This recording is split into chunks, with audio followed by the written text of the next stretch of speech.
Buenos días a los de adentro y a los de afuera. I'm excited to be here today. And I'm going to start with my presentation is about changing perceptions and a passion for Mexico. So 20 years ago, I applied in the Japanese embassy for the opportunity to participate in an incredible program organized by the Japanese government called Ship for the World Youth. And this program, the objective of this one of the most innovative programs developed by the Japanese government was to understand key cultures around the world. Unfortunately, I didn't make the cut because they told me I was too young. So I waited for 2 long years and I applied again. So in 1993, I made the cut of 20 finalists that were gonna train for 6 months for the chance to participate in this great program. They were only going to choose 13 out of those 20. So every Saturday at 7 a.m. while I was in university, I went to practice and learn everything about our rich culture and about our history, our politics, our economy, to have the chance to be able to represent Mexico. My friends in university were making fun of me because they thought, what is so special about waking up at 7 a.m. every Saturday morning to go and learn how to dance el jarabe tapatío? So, hold on.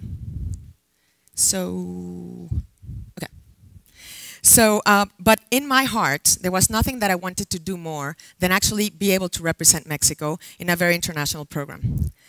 So after those 6 months of hard work, I actually got chosen to go in this fantastic trip that marked my life forever. I actually got the chance to go for 4 months in that incredible ship that I showed you, traveled around the world with young people from all over the world with the objective of understanding all the diversity of this richness of every country. In my particular case, I was amazed of how other countries perceived Mexico. You know, all the traditional cliches of how people look at Mexico.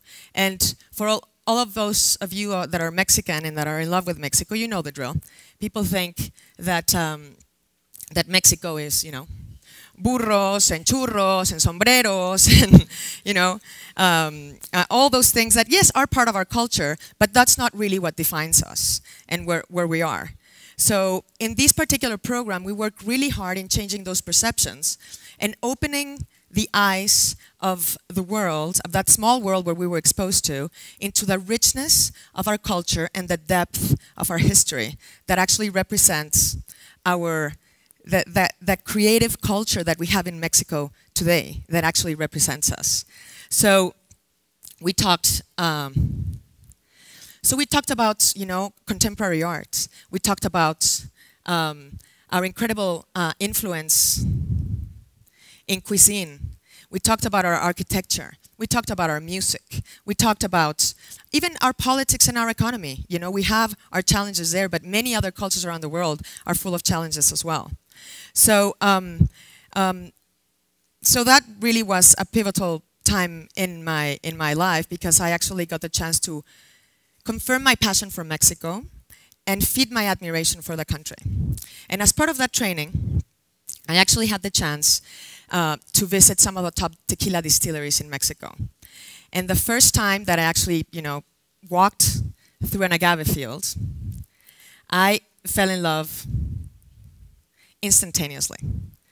For me, it was definitely a moment that marked my life. I didn't know exactly what I was going to do and how I was going to get into the tequila industry, but it kind of like, it created a huge interrogation in my life of how could I get inside of this incredible industry.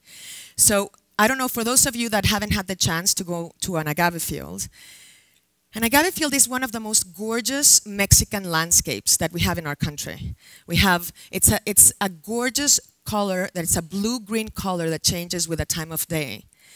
And it's an extension of this majestic, extraordinary plant that if you listen carefully, while it's growing, it takes 8 to 12 years to grow, it produces this extraordinary music when the plant is actually stretching up and growing. This extraordinary plant has been in admiration of our culture since the Aztecs. the legendary diosa Mayagüel, which is the goddess of the agave. The Aztecs were, extracting juices of these plants before we even learned how to, before the Spaniards brought the distillation process. So, just want to make sure I share with you these spectacular shots of the agave field. Hopefully I'll, increase your curiosity and you get to visit one of them. But, and then we have one of the other things that truly captured my heart is then you have these very talented agriculturalists, which are the jimadores, that take care of the fields with such love and attention for 8 to 12 years to harvest one plant.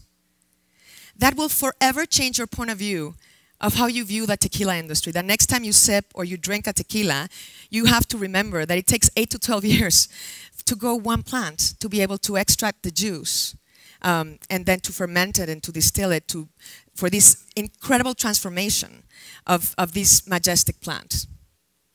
One of the things that you may find interesting is that these are part of the tools that we use in the fields to work with the agaves. All of these tools have been specifically designed for this particular craft, and they're all handmade tools, which I find represents part of the craftsmanship that comes into producing tequila. And one of the things that also mesmerized me is the agaves, we don't cut, we don't let the heart of the plant grow, which becomes the flower, which is called achiote, because it takes all the sugars away from the heart. But every now and then, you can see achiote in the middle of a field. That is this unexpected, at least 1 meter tall flower that grows in the middle of that gorgeous, majestic plant. So this is truly an industry that, I mean, I still can't get enough of. And that transformation process is a very sophisticated process that, that talks about, that transforms the plant into tequila. So as time went by, after a couple of years after the program, I was finishing a graduate degree in Northwestern, and I heard that Cuervo was recruiting. So I put my best suit on and said, I'm going for it. I need to get this job that I've been dreaming about for years, and I actually did get the job, and worked at Grupo Cuervo for 10 years. And actually, it's one of the most well-known brands of Mexican products in the world, and it's one of the leading companies that actually has more than 250 years of experience, has played a leading role in the foundation and the evolution of tequila in our industry, and they truly have the most sophisticated portfolio of tequilas in the world. So once again, I had the chance to be exposed how Mexico is seen around the world. I got the chance to do global marketing, global innovation, a lot of different key positions in the tequila industry that exposed me and made me realize that the tequila plays a very important role in some of the things that define our country.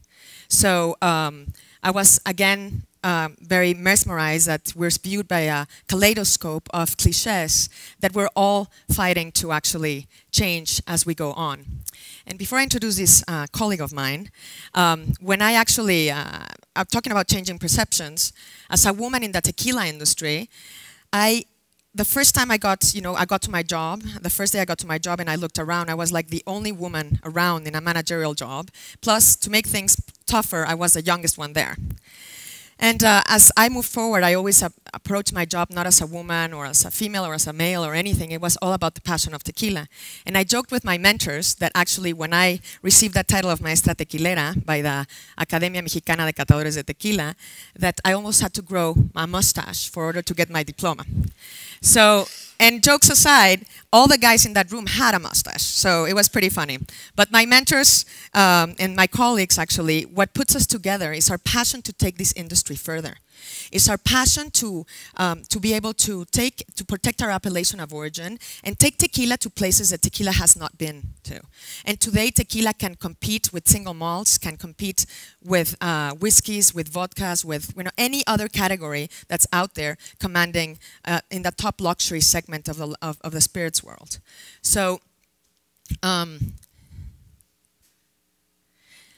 So anyways, it's clear that I have a big passion for the tequila industry, and today I'm playing a very different role. Now I'm playing the role of the entrepreneur, and I founded, together with other great colleagues and entrepreneurs, a small company called Casa Dragones. And our philosophy in this particular company is that we're trying to push the boundaries of what has been done before. And we're trying to take tequila to a place like other companies, but in our particular case, we're exporting, selling in Mexico, which is very important, and exporting in different parts right now in the US and hopefully in the future in other key markets. We're exporting Mexican craftsmanship. I've always admired how the Italians and the French value their craftsmanship. In Mexico, sometimes we're the first ones that are not valuing our craftsmanship. And that's why what we're trying to do is we're trying to fight for a place to take Mexican luxury to a different place. We want to be part of the group of entrepreneurs that's actually together creating the image of Mexico today. So there was a... Sorry. So talking about craftsmanship and entrepreneurs, there was an article in the New York Times, in the New York Times Magazine a couple of weeks ago, that talked about a new generation of Mexican entrepreneurs that was actually putting Mexico back in the cultural map. And a great example of that is Claudia Oliver, that was able to bring to San Miguel TEDx, and with that, trying to send this message out to the world that we're much more than we've been exporting, and our image has much more to talk about.